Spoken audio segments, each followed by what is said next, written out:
Welcome to Fast Frontiers. I am your host, Tim Schigel, Managing Partner of Refinery Ventures. In this episode, we're talking with Roy Bahat, head of Bloomberg Beta, an early-stage venture firm backed by Bloomberg LP, focused broadly on the future of work. In this episode, we're going to dive into how COVID has accelerated that future of work and how some of the trends that we're experimenting with today will continue. We also talk about the Midwest and how problems here actually produce inspiration for founders to create businesses that solve them. The biggest theme, or so what, I hope you can take away from this conversation is that another trend as a result of COVID in the future of work is that people are using software more than ever. Software continues to eat the world and its appetite is only getting stronger. Please enjoy my conversation with Roy Bahat.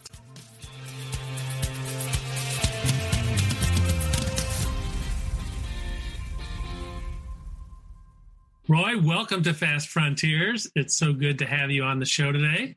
I'm excited to be here. Thank you for having me. I appreciate it. And that background, I think we just learned, is this is the Bloomberg office in which I am right now. So just, So first time back. Yeah, first time back. We opened last week here in San Francisco. And so I am now here. Interesting. I bet you have a lot of people wanting to talk to you, but since your focus and passion has been the future of work, and with the acceleration and trigger of COVID, that's brought up a lot of questions, right? So I'm curious to know what some of the top, 3 or 4 trends that you believe are going to be lasting, stay with us are as a result of all this. Yeah, I think in the tech industry, we often tend to have, a really narrow view of it. Oh, everybody's going to work from home. Well, the reality is, even in COVID at the peak, only half of people were working from home at the peak.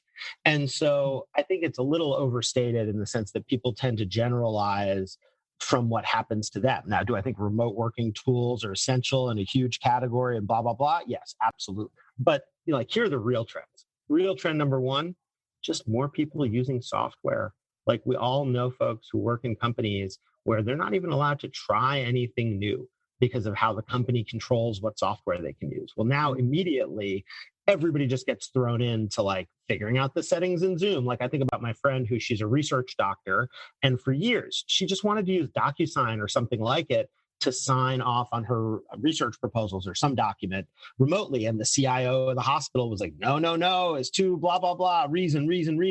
And then COVID hits and bam, of course she's using DocuSign. So there's just a lot more software generally, I think is one thing. I think the second thing is that we're just experimenting with how we're going to use the office. I don't think anybody really knows how it's all going to settle out. And so we're just having a much more rapid pace of experimentation with hybrid environments coming in. And that it's going to include managerial experimentation. It's going to include new tools.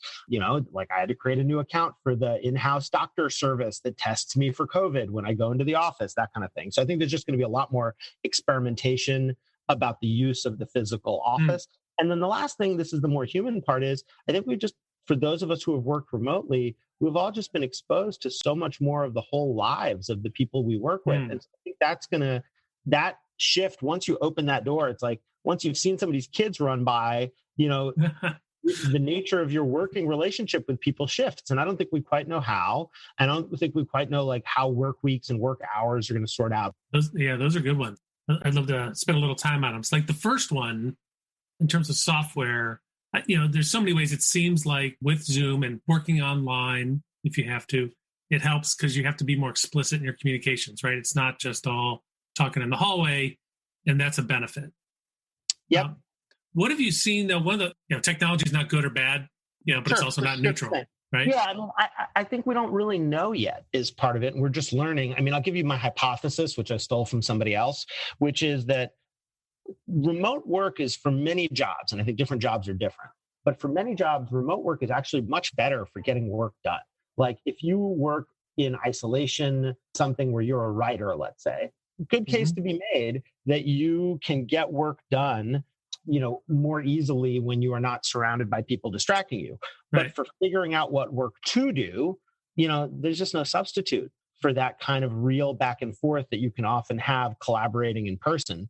And so anybody who says that one way of doing it is better than the other, I think is missing the point. Like you said, technology is not good or bad. It just has different the engineering word is different affordances in different domains. And we're just going to explore, okay, well, do you need to come into the office 2 days a week to be together with everybody to figure stuff out? Do you come in for your sprint planning meeting if you're working on software development? That kind of thing.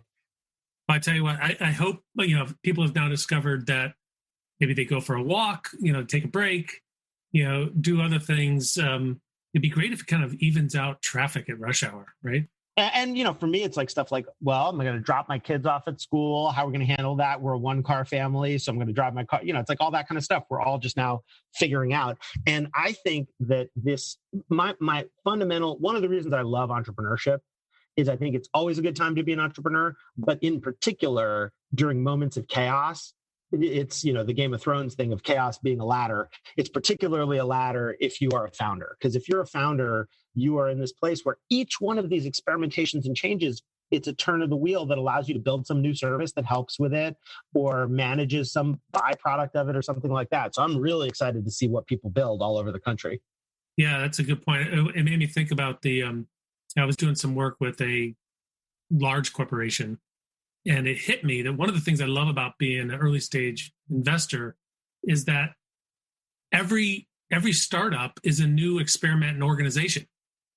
We get to start with a clean slate. We get to organize, it's a purpose-built organization. We don't have to follow some prescription that's been passed down for generations that this is how we do things. The whole thing is basically thought of from the beginning, right? Totally. Which is so fun. Totally. I mean, I think that we have learned so much about remote work from the startups that have tried it. I mean, I've changed my view on this a ton, even though our fund, as you may know, is been focused from the very beginning on the future of work. We started working on that from the first day in 2013 that we created our fund. And so in a way, I'm like, wow, this is the moment, as much suffering as there's been in the world, like at least in this narrow sense, we're about to see a bunch of cool stuff. So we've really been focused on it. But I think that, we're entering this period where anybody who assumes that they know what they're talking about is totally full of it. And we see so much from the live experiments of startups. One area where I changed my view, I think this is, we talked about this in the past, is I used to be skeptical about remote work. I used to think that, my view in 2013 was, show me the biggest company that has ever been fully distributed. By the way, I wasn't skeptical about people having flexibility to occasionally work from home. I meant fully distributed companies. Right. And obviously we're also now figuring out the language of this. And then Envision went public, and I was like, okay, maybe I was wrong. People often say, oh, look at MySQL or look at WordPress. And I'm like, WordPress is a great and valuable thing, but it's a tiny company in the scheme of the economy as a whole. Successful startup, but a tiny company in the scheme of the economy as a whole. And now let's find out. Right. What are some of within your portfolio? Are there any situations where you've been kind of surprised by some of the innovation or ingenuity of the teams in terms of getting through this last year? I mean, look, it's one of these things where there's a million small innovations and it's hard to point at any one thing and be like, wow, that's it. It's almost like stitch by stitch, people had to figure out how to make it work. And we, because we're future work investors, have backed a bunch of tools that are wildly valuable for remote work. I mean, we were small investors in Slack, but then, tools like Range that are about teams communicating their status on different projects, including how they're feeling about them. Tools like Icebreaker, which allows for a very different kind of video conversation where you actually it encourages people to really deeply get to know each other. And it's a very different experience than what we're having now on Zoom. Tools like Donut that are enable lightweight automation of different processes when you're doing remote work as far as HR processes go and getting to know people. So there's been Bonusly, which is employee recognition. There's just been a bunch of these. And then some of the founders that we backed are really committed to working together in person. I mean, I particularly think of companies that are doing something in robotics where I don't know how to do robotics work. What am I going to hold up this piece and show you this thing for this construction camera thing that we got? I mean, that just seems ludicrous. And so people are adapting in ways that are suited to their business. And I believe what we're going to see is, like I said, a great experimentation, but then a settling where different roles, different companies at different stages, and different companies, very much depending on what they do, adapting to this moment in their own ways. It seems like, a number of your companies are very well positioned, and there's been a this catalyst that's happening with COVID of digital transformation within corporations. Yeah. I'm sure it must be just creating a ton of demand. Yeah, I mean, that gets back to the software point, which is the data I'd love to have, but I don't have, is if I'm like a typical American employee at a company or contractor at a company, how many new pieces of software does my company tell me to use each year? And my guess is in the past, in a typical year for a typical employee, it was under five, is my guess, maybe even two or less, median. And now, I mean, it just in the past year, everybody's figured it out. And that's just going to unlock so much innovation. Like every time I try to use WhatsApp with somebody who's not in the tech industry, I'm reminded like these things that feel so familiar to us. Like every time I go on Upwork and get like a little bit of work done for something, somebody else thinks it's magical. And so this is partially just the whole world experimenting with the tools that we in the tech industry, for better and for worse, have had to slog our way through for, 10, 20 years. That is a great reminder. Yeah, you're right. You and I are used to that kind of stuff, but not everybody has to be subjected to it. And so in the fast frontier, you better know how to adapt, because more and more of these tools are coming to you. But also for the tool providers, for the software developers, that puts a premium on that consumer design usability.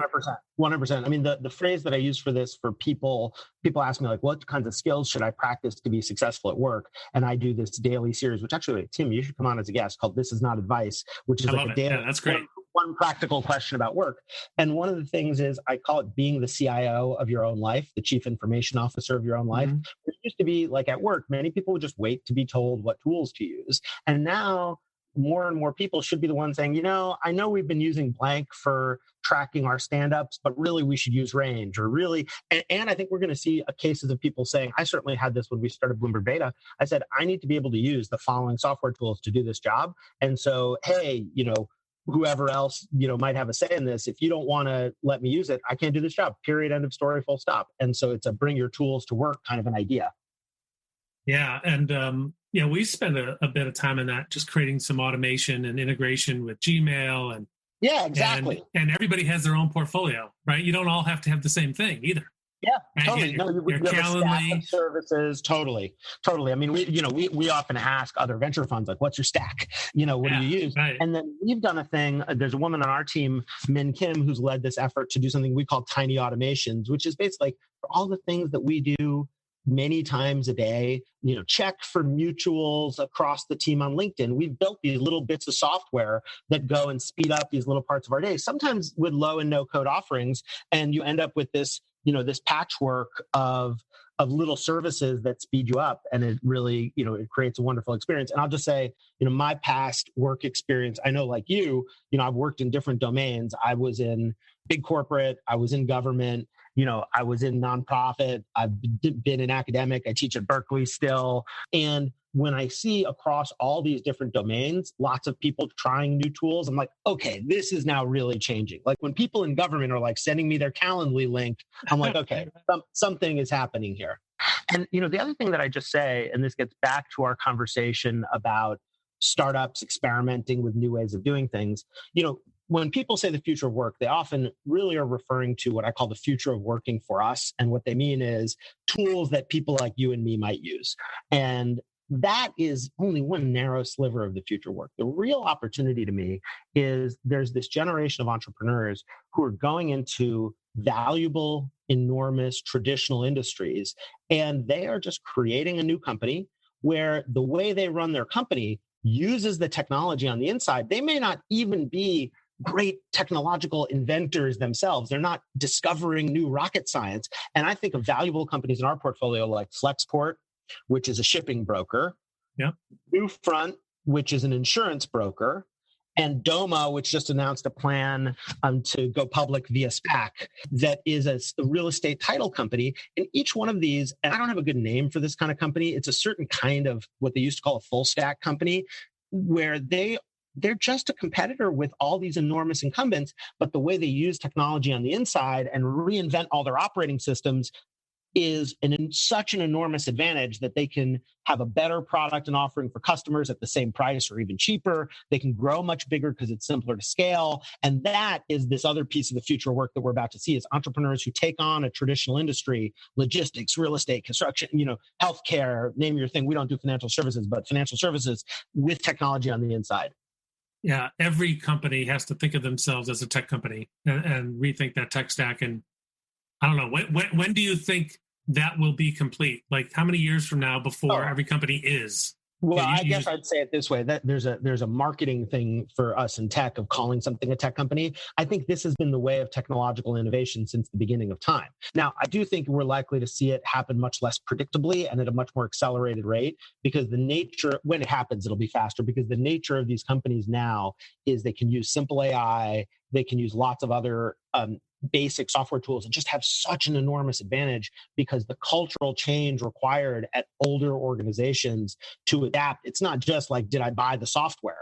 It's, am I okay with this whole group of people who used to do this needing to do something totally different? Yeah. And they just have this knot of interconnected systems that a new startup just gets to start from scratch and refactor the whole stack. So I kind of think of these new startups as refactored versions of old industry competitors. Yeah. Well, in that refactoring, and one of the hazards that I've observed, I'm curious to see what you think as a future of work guru here.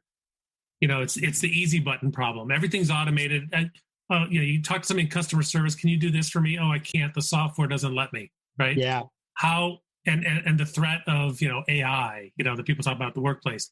How do we better design software and technology that actually makes you more, gets the benefit of being human out of you and automates the simple stuff, but actually helps make you smarter, not dumbs you down? Yeah, now that to me is the question of 2021, the long-term question. I don't know. And, I don't even think it's possible to be a guru in the future of anything. Like, I just consider myself a student of it and just trying to figure it out. But my partner, James Cham, has this line that he says, and he's been, our AI expert on our team. And we were the first fund to declare that we had an interest in investing in AI in 2014. And he says, don't beware the bot, beware the boss.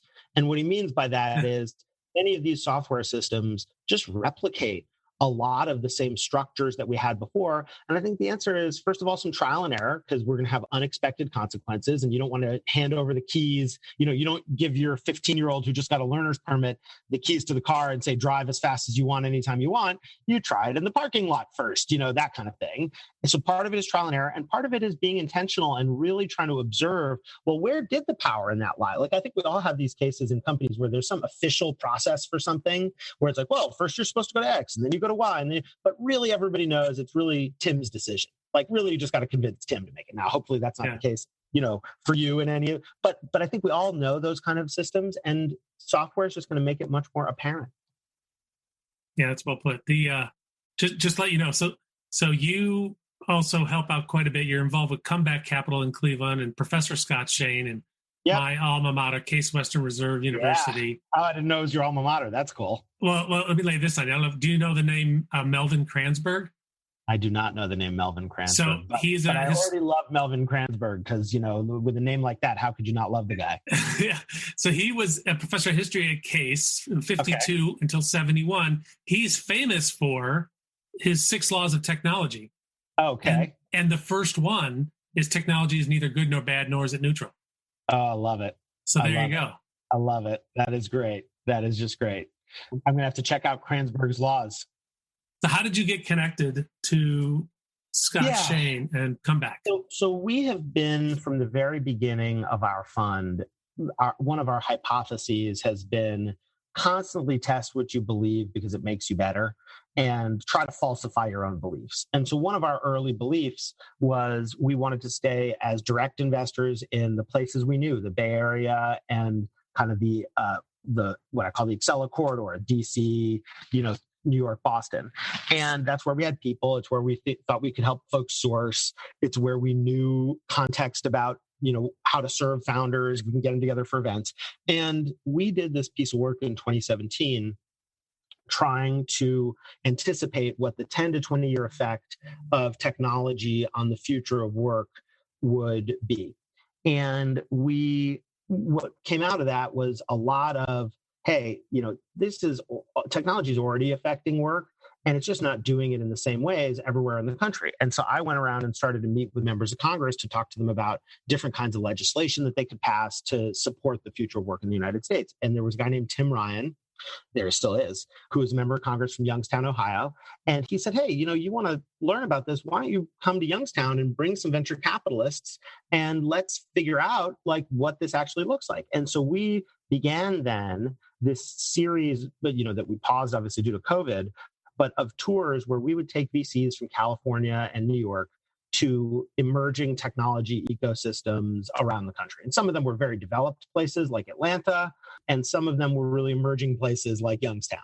And one of the things we saw, so first of all, I realized, I definitely shouldn't be directly investing at our early stage because there's good investors. I mean, Tim, you're one good example of this. There are good investors who are local, who know what they're doing. And at the same time, in our very first meeting, we met Scott Shane, who's also faculty at Case Western. And Scott said, that's true, but hey, we do need bridges to the West Coast and to others in the technology industry. And he came up with this idea for what he called comeback capital, which basically pooled a bunch of LP money from the West Coast and from the regions where he is based. The first fund is Midwest focused, and then go try to write early checks into companies and provide them the value of some connectivity to Silicon Valley, for lack of a better word. And so he started that a few years ago. It's been a great success so far. I really believe in the model. And that's an example of the kind of experiment that we need to pursue. And he's brought in a bunch of local partners. And we just need to figure out, okay, like a guy like me showing up and writing a pre-seed check, unless it's something where I'm like a deep expert, and we've written one or two. We read Back to Company in Columbus.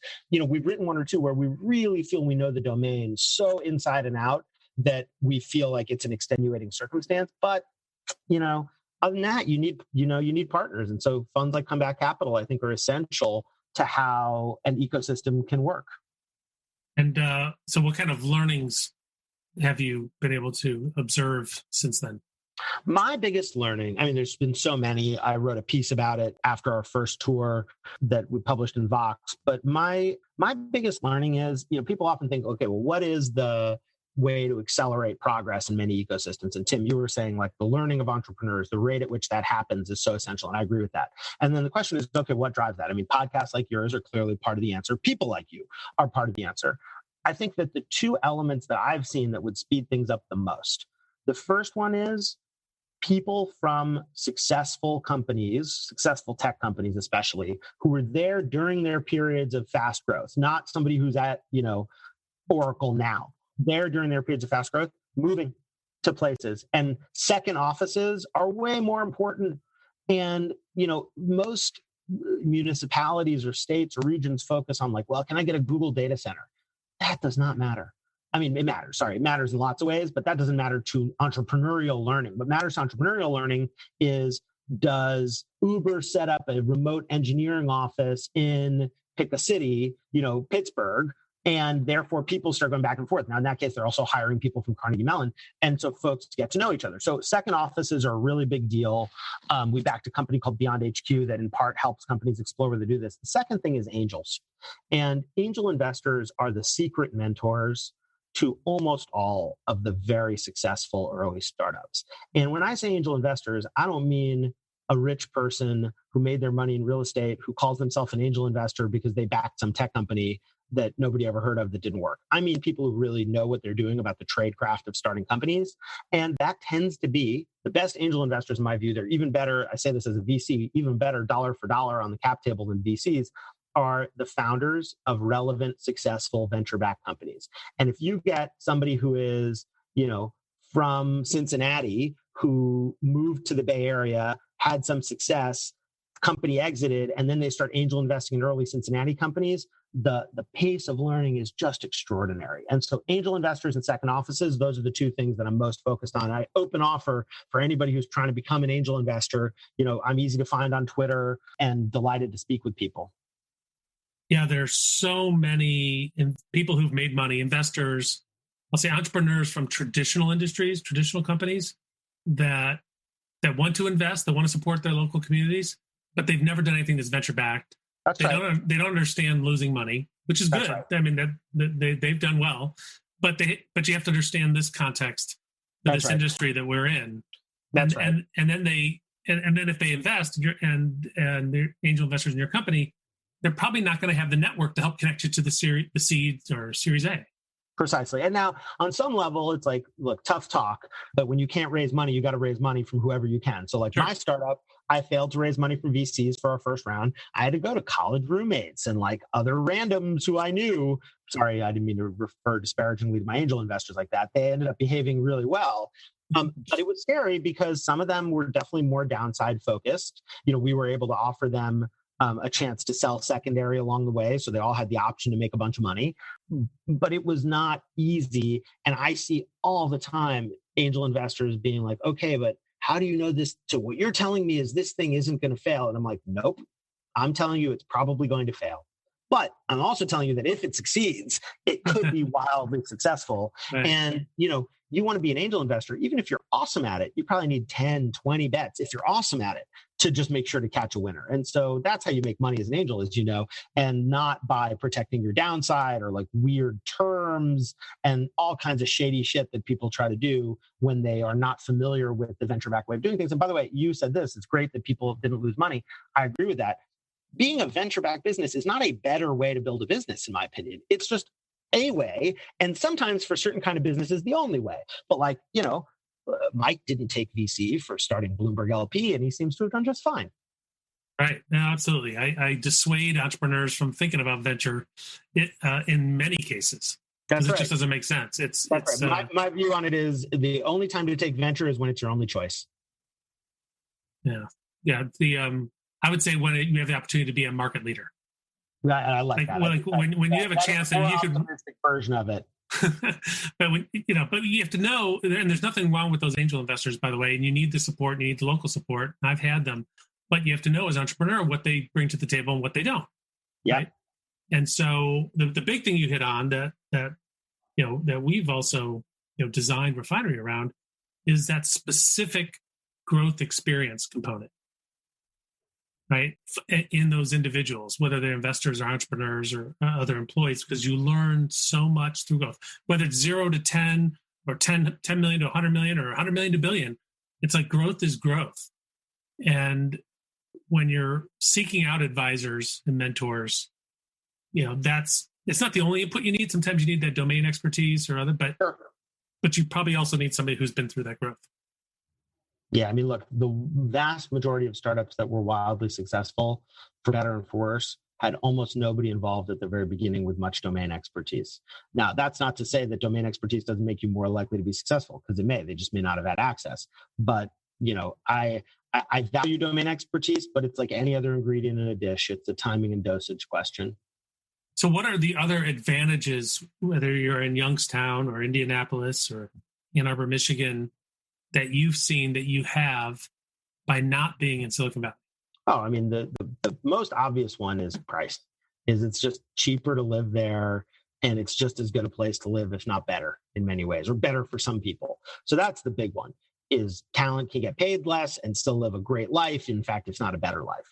Then you have different, fresh ways of thinking about things. I mean, as much as it's great that in Silicon Valley, everybody talks to each other, or did when we were able to see each other, and hopefully we'll do again. And that produces wonderful learning. It also produces groupthink.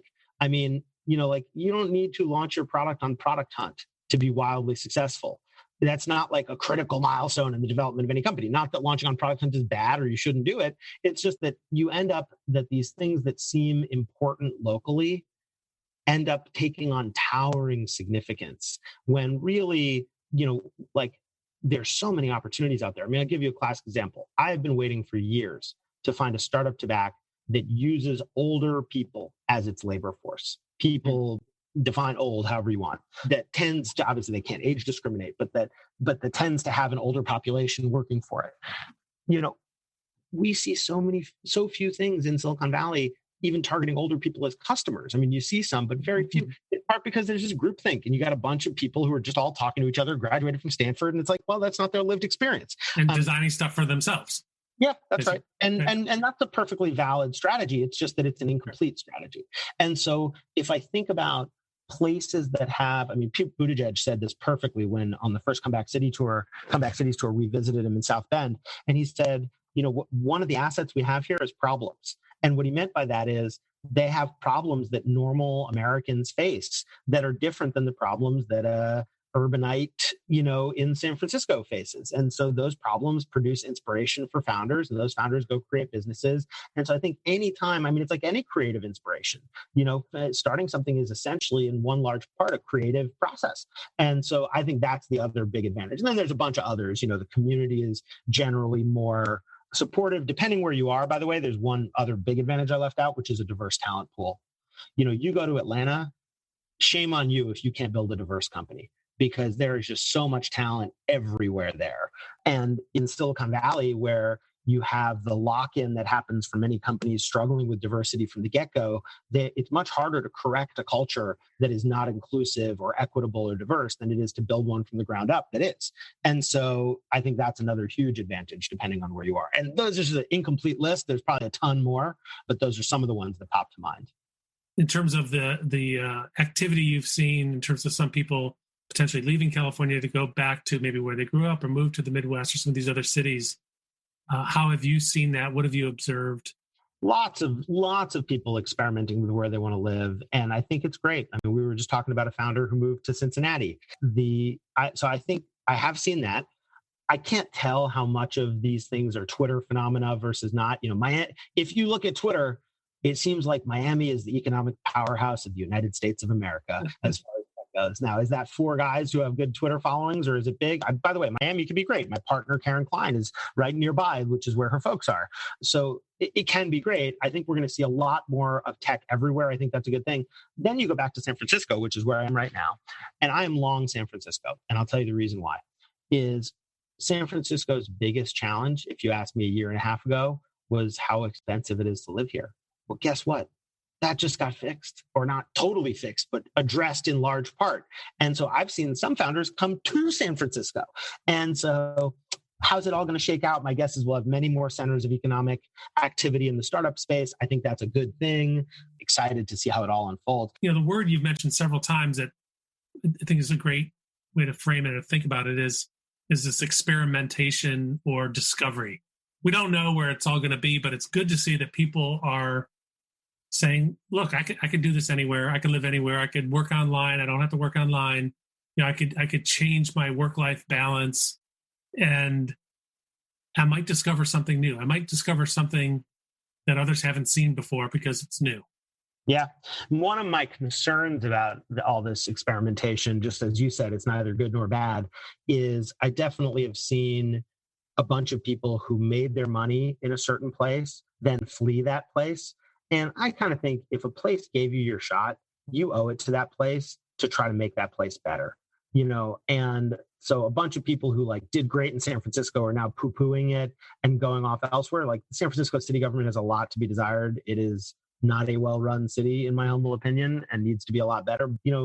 I remember going to Tulsa, and the mayor of Tulsa saying to us, look around, see all these parks, all these buildings. We love our entrepreneurs here because they built all this stuff. And it's very hard for me to imagine people saying that quite the same way about the entrepreneurs of California. And I wish they could, because I think that, San Francisco, most places spend decades wishing for what happened to San Francisco in the last 10, 20 years. And I think we need to make more of it. That is a great point. And I hope to see that more of our cities in the middle of the country, their skylines are changed.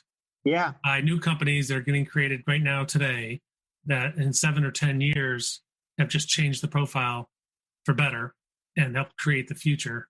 Hopefully they'll do some of that by getting some great ideas from you, Roy. Thank you very much for being on Fast Frontiers. My honor, really. It's great to hear the questions and great to have a chance to ask you a few too, Tim. So thank you for that. Thanks for listening to Fast Frontiers. If you like our show and want to know more, check out our website, fastfrontiers.com. If you enjoyed this episode, please share it with others and give us a rating and review on your favorite podcast platform. Join us next week when we bring you my conversation with John Nottingham, co-president of Nottingham Spirk in Cleveland, Ohio. The Fast Frontiers podcast is brought to you by Refinery Ventures. Our producer is Abby Fittis. Audio engineering by Astronomic Audio. Marketing, content, and social media support from Content Callout. And our podcast platform is Casted.